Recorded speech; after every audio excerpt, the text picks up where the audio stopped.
Welcome to This Day in His Story, created by American Heritage Worldwide. A reminder that every day holds something new to learn. Did you know that U.S. President James Buchanan ordered 2,000 soldiers to march into Utah Territory on May 28, 1857?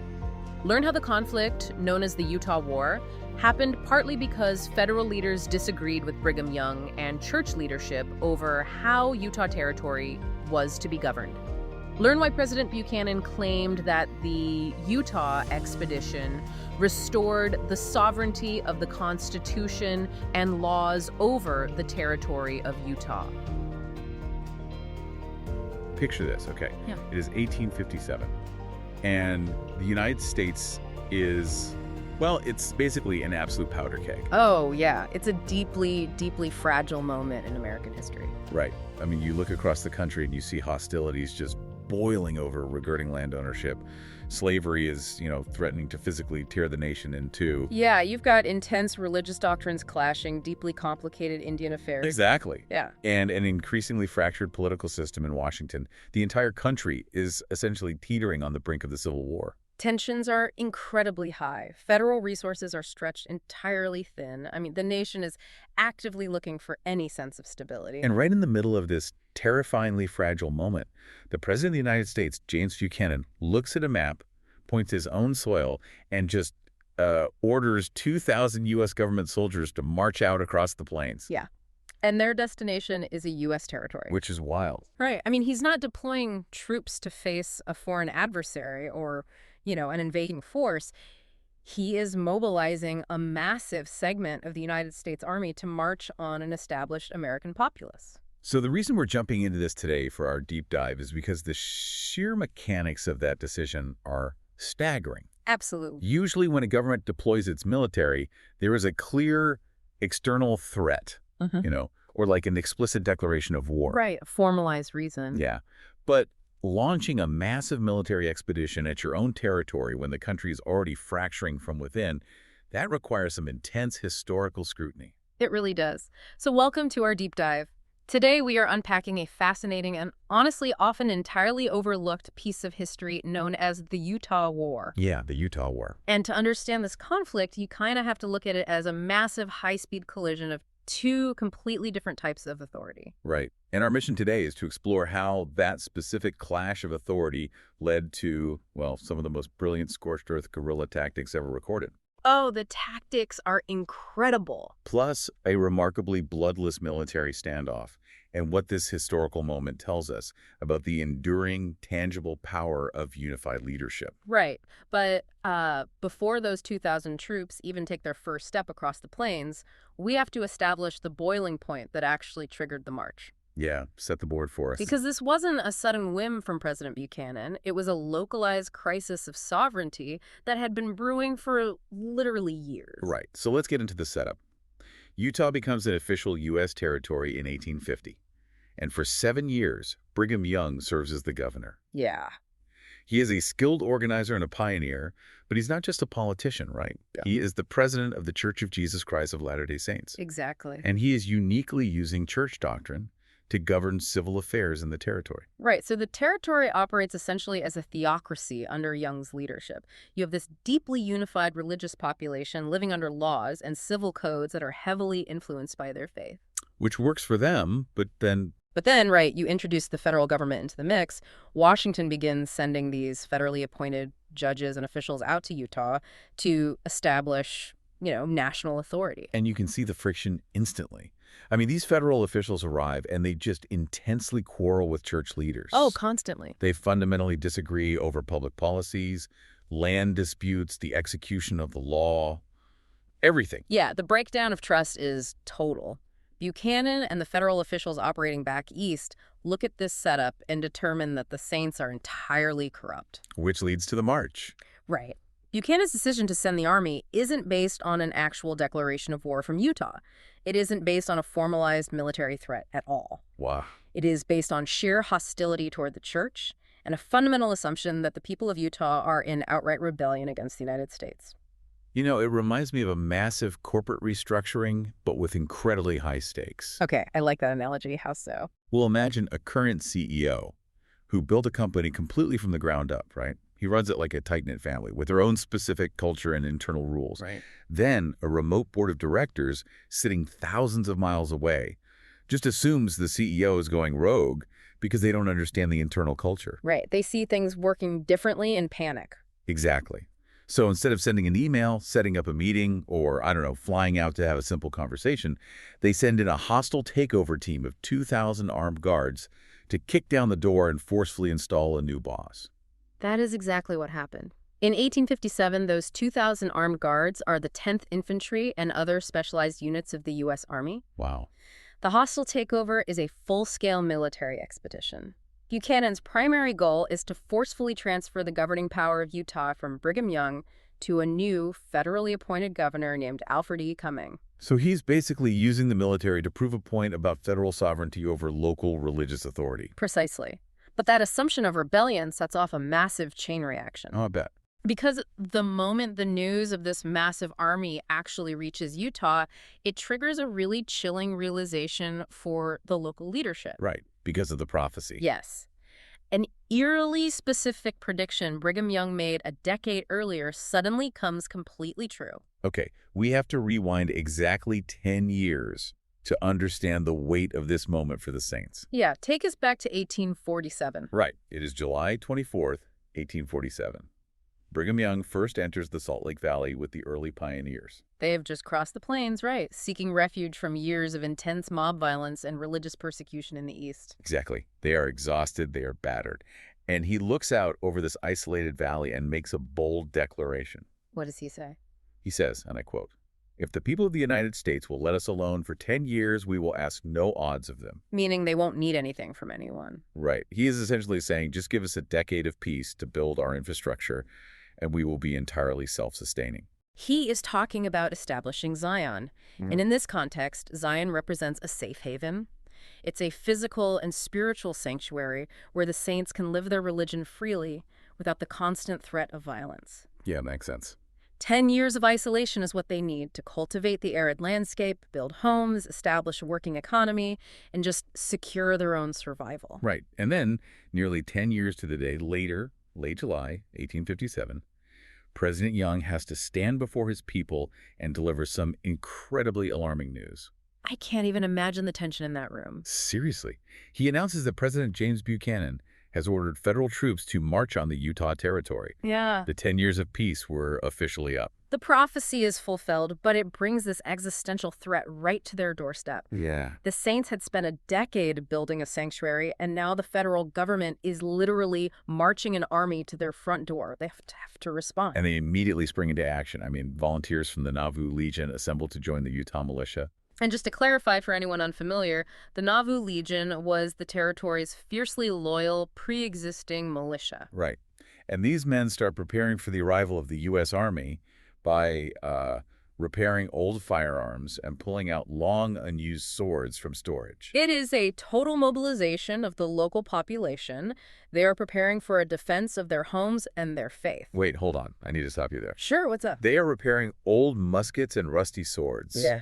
How does a territorial militia made up of, like, farmers, tradesmen, and settlers realistically think they can survive a clash with the actual U.S. Army? It sounds impossible, right? Yeah. I mean, we are talking about 2,000 trained soldiers, artillery, federal resources. If they stand in an open field, they get completely wiped out. You're exactly right. And the leadership of the militia understands that reality perfectly. Oh, so they knew. Oh, absolutely. If they fight a traditional Napoleonic-style battle, lining up in formations and exchanging volleys of gunfire, they lose. It would be a devastating slaughter. So what is the alternative then? Just surrender? Well, they choose a third option. Okay. They decide not to fight a traditional war at all. Instead, they execute one of the most brilliant, frustrating strategies of extreme logistical sabotage in military history. Wow. Logistical sabotage. Oh, yeah. They recognize that an army marching across the Great Plains in the 1850s has a massive, glaring vulnerability. It's supply chain. Exactly. It's supply chain. We actually have the exact orders that were handed down, and they are fascinating. Yeah, read them. Okay, so Lieutenant General Daniel H. Wells of the Nauvoo Legion sends instructions to Major Joseph Taylor. Right. And the core directive is not destroy the enemy. It is, quote, proceed at once to annoy them in every possible way. I love that. Annoy. It is a very polite, understated word for a deeply brutal military strategy. Right. Because listen to the specific details of these orders. This is visceral warfare. Right. Wells tells Taylor to use every exertion to stampede the Army's animals. Yeah. He says set fire to their supply trains, burn the whole country before them and on their flanks. They are essentially erasing the landscape the Army needs to survive. Just wiping it out. Right, because a 19th century Army marches on its stomach, and its engine is animal power. Thousands of horses, mules, and oxen are required to pull the heavy supply wagons containing the soldiers' food, ammunition, and winter gear. And it gets even more intense. Yeah. Wells goes on, and he orders the militia to keep the soldiers awake with constant night surprises. Oh, the psychological toll of that. Seriously. Blockade the roads by felling massive trees across the paths. Destroy the river fords so they can't cross water safely. Yeah. And this detail is incredible. He explicitly says to watch for opportunities to set fire to the grass on their windward side. Right, using the wind. Yes.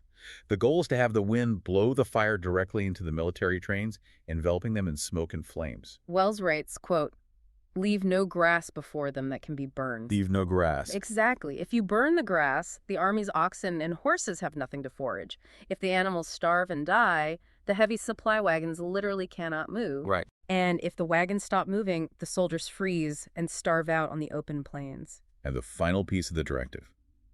Keep your men concealed as much as possible and guard against surprise. It is masterclass asymmetrical warfare.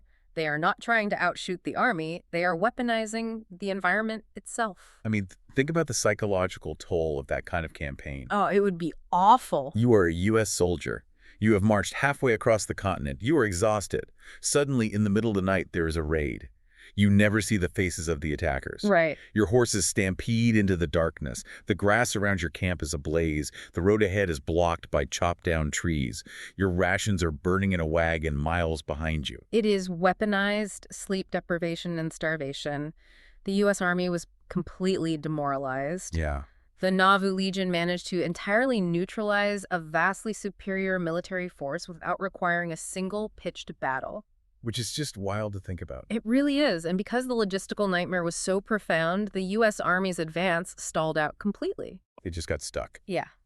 The Latter-day Saints successfully blocked the passage through the mountains into the Salt Lake Valley, and they just starved the federal troops of the provisions they desperately needed to continue the march.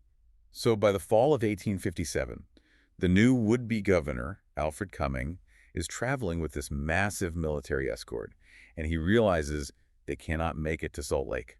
The weather is turning violently cold at this point. Right. They have dwindling supplies and virtually no forage left for their remaining animals. So Cumming is forced to establish a winter base nearby, completely locked out of the territory he was actually sent to govern. This begins the winter standoff. The federal troops are forced to camp out in freezing conditions for months, lasting all the way until July of 1858. Just imagine sitting in a freezing camp in the mountains for 9 months because a local militia burned all your grass and chopped down the trees in your path. It's honestly kind of embarrassing for the Army. Well, the sheer effectiveness of the militia's strategy forced the federal government to the negotiating table. Diplomacy became the only viable option because a military victory was no longer logistically possible before the winter set in. Right. Ultimately, negotiations between the United States and Brigham Young led to a peaceful resolution. They agreed to the transfer of Utah's governorship from Church President Young to Alfred Cumming. But, we should be really clear here. While the resolution was negotiated and there was no loss of life in direct face-to-face combat between the two armies, the Utah War was not completely bloodless. No, not at all. The hostility and paranoia that Buchanan unleashed had a real tragic human cost. Yeah. The atmosphere in Utah was one of extreme panic. The Saints believed they were about to be invaded and potentially slaughtered by an army, similar to the mob violence they had fled just a decade earlier. Right. And that heightened tension contributed directly to violent, tragic incidents. Yeah. The Mountain Meadows Massacre is the most horrific example, where innocent immigrant travelers from Arkansas were killed by local militia members and Native Americans. It is a dark, devastating event directly linked to the chaos and paranoia of the Utah War. Dozens of innocent people lost their lives indirectly because of the climate this conflict created. Exactly.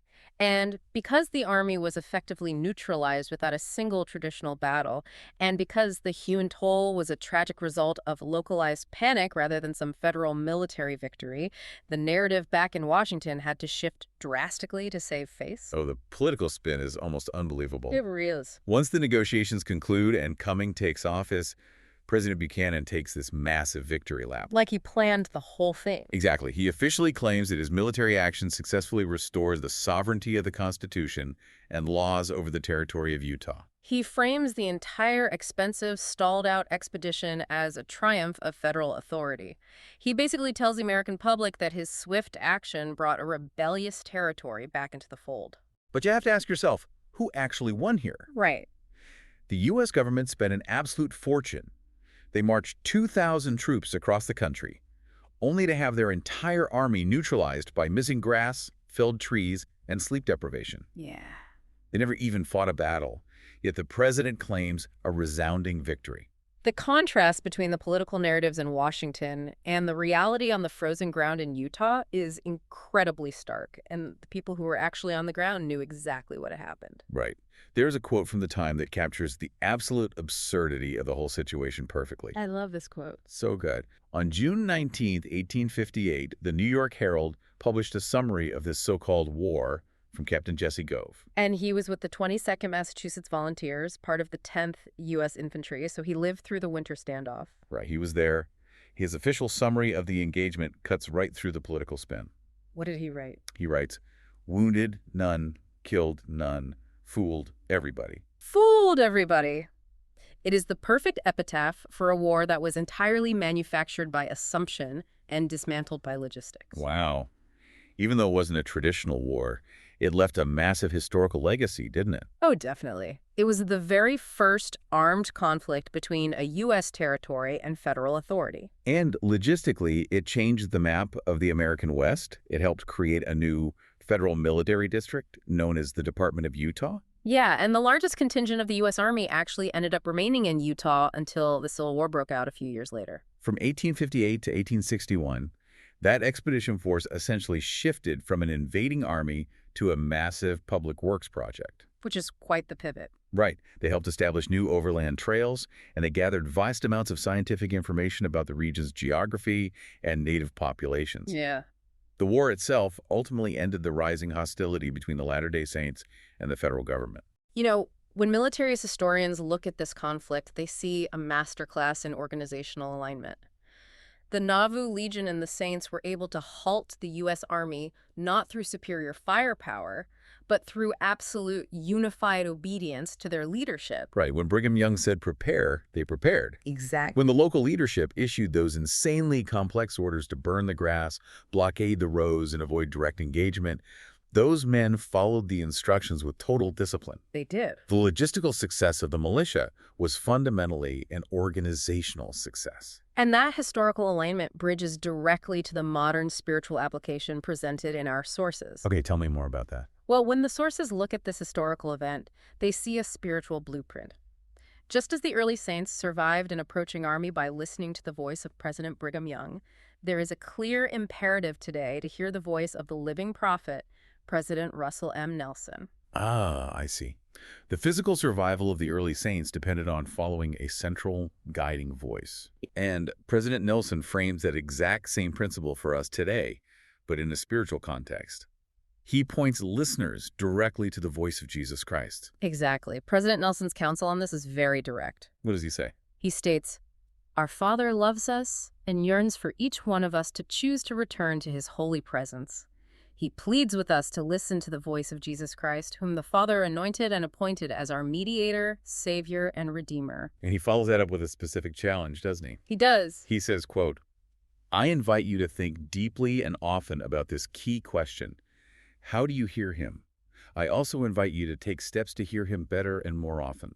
It is an invitation to cultivate that same level of responsiveness we see in the historical record. Right. In 1857, hearing and following the leadership meant physical survival. Today, following the counsel of President Nelson is about securing spiritual survival and connection in an increasingly chaotic world. Think about the sheer power of an organized group of people listening to a unified voice. It's immense. Whether that is the Nauvoo Legion executing complex, synchronized orders in the dark of night to stop an army in 1857, or, you and I taking deliberate steps to hear spiritual counsel more clearly today. Yeah. When a voice of leadership speaks with clarity and the people actually listen and act as one, it can change the landscape entirely. That is the enduring legacy of the Utah War. It is a testament to the power of a unified people responding to a singular vision, overcoming overwhelming odds through alignment rather than force. Wow. Today, we have traced the genuinely incredible story of the Utah War. We started with a president operating on hostility and unchecked assumption, deploying a massive military expedition across the country. An expedition that was entirely derailed by a local militia armed with old swords, a brilliant scorched earth strategy, and an unbreakable organizational unity. All of which paved the way for a negotiated peace, a bloodless standoff, and a lasting, undeniable lesson on the absolute necessity of listening to leadership. But before we wrap up our deep dive today, I want to leave you, our listener, with one final thought to mull over on your own. What stands out to you? Think about President James Buchanan's initial action. He made a massive, aggressive, incredibly expensive military decision from thousands of miles away. Yeah. And he based it entirely on the assumption that a territory was in rebellion, without ever verifying the facts on the ground. He acted on hostility rather than actually seeking communication. Exactly. It makes you wonder, how many conflicts throughout human history, or, even just in our own personal lives, could have been completely avoided if distant leaders actually spoke to the people they were supposedly governing? Just talk to them. Right. Instead of just sending an army to make a point, they could have just had a conversation. Sometimes, before you decide to launch a hostile takeover, you should probably just knock on the door and see who is inside. Thank you for joining us for this day in his story. May the lessons of yesterday inspire you to see God's hand today and to play your part in his story now. For more faith-based learning, visit ahsworldwide.org, the homeschool for faith and family.